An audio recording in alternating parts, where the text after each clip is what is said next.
আপনারা কি আপনার মুরগির সঠিক খাবারটা খাওয়াতে পারতেছেন?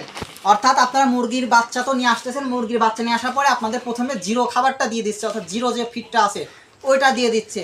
এরপরে কি আপনার সম্পূর্ণ সঠিক খাবারটাকে আপনারা দিতে পারতেছেন? অর্থাৎ প্রত্যেকটা মুরগির খাবারের জন্য কিন্তু এই যে মুরগির খাবারগুলো থাকে, বস্তায় যে খাবার থাকে, এর মধ্যে কিন্তু যে বিশেষ পুষ্টিগুণ যে মনে করেন যে আছে মাল্টিভিটামিন যে মিক্সটা মিশানো থাকে, ওইটা কি সঠিকভাবে মানে যে এটা প্রয়োজন মানে বয়স অনুযায়ী যেটা হচ্ছে ওরা মেনটেন করে, ওরা যে হচ্ছে মাল্টিভিটামিনটা দেয় বা হচ্ছে যে মানে এই গ্রোথ বৃদ্ধির যে ওষুধগুলো এখানে এই খাবারের সঙ্গে মিশায়, ওইটা আপনার মুরগিকে কি খাওয়াতে পারতেছেন? কীরকম আমি আপনাদের বলি, জিরো ফিড ওইটা আপনারা প্রথমে খাওয়াচ্ছেন, বাচ্চা এমনিতেই খাওয়াচ্ছেন, কিন্তু পরবর্তীতে আপনারা সরাসরি এই যে এই খাবারে চলে যান, মানে সরাসরি এই খাবারে চলে যান। অধিকাংশ যারা হচ্ছে একেবারে মনে করেন যে নতুন খামারি, তারা বোঝে না, প্রথমে তারা এই এই এই বস্তা খাওয়ায়, প্রথমে তারা এই বস্তা খাওয়ায়। মানে এটা হচ্ছে আমি নির্দিষ্ট একটা কোম্পানি দেখাচ্ছি, তার মানে এটা না, মানে জাস্ট আপনার ধারণা দেওয়ার জন্য বলতেছি। কী কারণে মানে বিস্তারিত এই লাল বস্তা, এই সবুজ বস্তা আর এই নীল বস্তা, মানে এটার মানে মানে উদ্দেশ্য বা কাহিনী কি আমি সেটা বুঝাচ্ছি। তো আমি আপনাদের মেন বিষয় এখন বলি, এই লাল বস্তাটা কি, লাল বস্তাটা আমি এটা দুইটা সাইডে রাখি, এক করে আপনাদের বুঝাই। এখানে দেখেন, মানে আমার কোম্পানির নামটা আমি বাদ দিলাম, হ্যাঁ, তারপরে কোম্পানি দেখেন আমার হচ্ছে নারিশের ব্যবহার করি, এখানে লেখা আছে Nourish broiler pre starter feed, হ্যাঁ। তো পরবর্তীতে আমি ওইটা বাদ, এখন আপনারা এখানে দেখেন ব্রয়লার প্রি স্টার্টার, এখানে ফিড, এটা হচ্ছে সম্পূর্ণ জিরো, অর্থাৎ আপনার একদিনের বাচ্চা যেটা নিয়ে আসছেন ওইটার জন্য হচ্ছে এই এখানে দেখেন ব্রয়লার প্রি স্টার্টার ফিড, এইটা মানে এই ব্রয়লার প্রি এই প্রি স্টার্টার ফিড, এটা হচ্ছে জিরো সাইজের বাচ্চার জন্য। এরপরেও কিন্তু আরেকটা ধাপ আছে, এই জিও সাইজের মানে বাচ্চার জন্য যে মাত্রা আর হচ্ছে মানে ভিটামিনটা এটার সাথে মিক্স করা প্রয়োজন, যে ওষুধগুলো প্রয়োজন, যে উপাদানগুলো প্রয়োজন, এই যে গুণগত মান প্রয়োজন, সেটা কিন্তু এটার উপর মানে নির্ধারণ করা হয় বা মেনটেন করা হয়।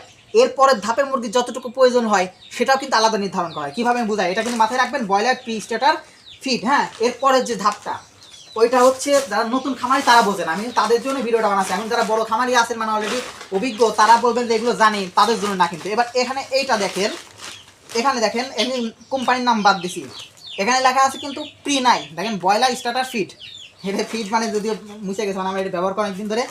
তো এখানে লেখা আছে ব্রয়লার স্টার্টার ফিড, এই প্রি কিন্তু নাই। প্রি হচ্ছে ছোটো বাচ্চা যেটা, ওটা শেষ। এটা হচ্ছে তার পরবর্তীতে মনে করেন যে আপনার 7 দিন পার হয়ে গেছে বা 10 দিন পার হয়ে গেছে, মানে 7 দিন পার হয়ে গেছে, তারপরে এটা হয় সাধারণত।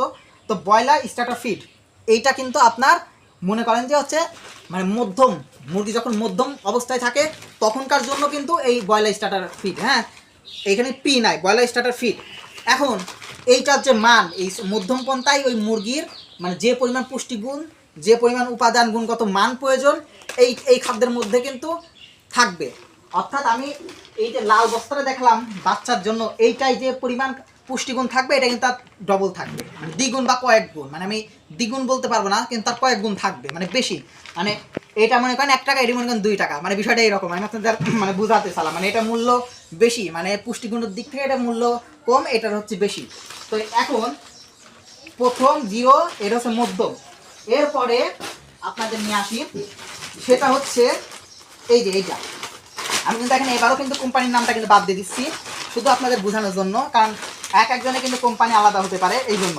তো এইবার দেখেন ওইটাই কিন্তু ছিল স্টার্টার ফিড, কিন্তু এটা দেখেন গ্রয়ার ফিড, এটা হচ্ছে আপনার যখন অলরেডি মানে মুরগির বয়স মনে করেন পরিপূর্ণ হয়ে গেছে, 15 দিন হয়ে গেছে, মানে এই অবস্থায় এসে কিন্তু আমরা এই গয়ার ফিডটা ব্যবহার করি।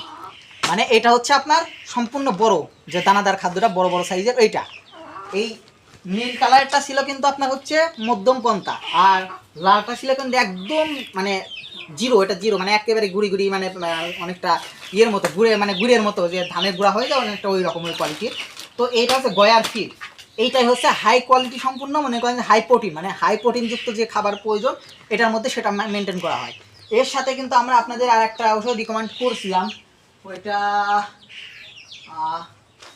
দাঁড়া আমি দেখাচ্ছি।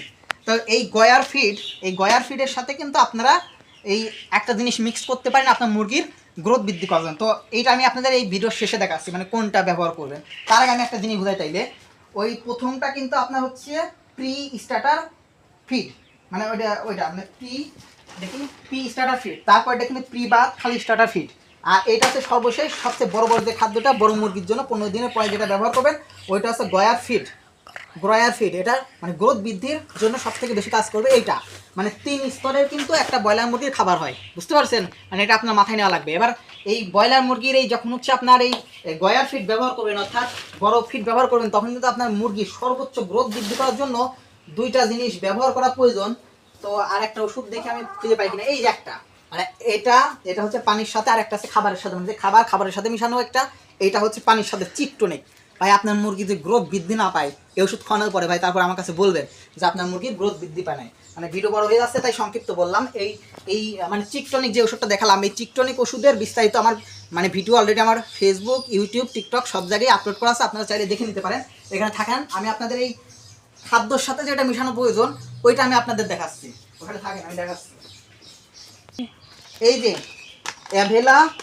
অ্যাভেলা জেডএম, এটা কিন্তু আপনারা মনে করেন যে এই মুরগির এই যে গয়ার ফিড আছে এটার সাথে কিন্তু আপনারা মিক্সড করে খাওয়াতে পারবেন। হ্যাঁ, এই 1 কেজি কিন্তু আপনারা হচ্ছে মনে করেন যে এই 1000 কেজি খাদ্যের মধ্যে কিন্তু 1 কেজি মিশাতে পারবেন।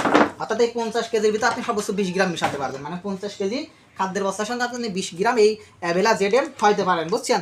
তো এই অ্যাভেলা জেডএম যারা যারা গয়ার ফিডের সাথে খাওয়ান তারা নিজেরাই জানেন যে এটার হচ্ছে খাওয়ানোর যে সুফলটা কি, আপনারা নিজেরাই জানেন যে কী পরিমাণ লাভ হয়। তো এই ওষুধটা কীভাবে খাবেন বিস্তারিত কিন্তু আমার হচ্ছে মানে ভিডিও অলরেডি আপলোড করা আছে, আপনারা চাইলে আমার চ্যানেল থেকে দেখে নিতে পারেন। ধন্যবাদ সবাইকে, আসসালামু আলাইকুম।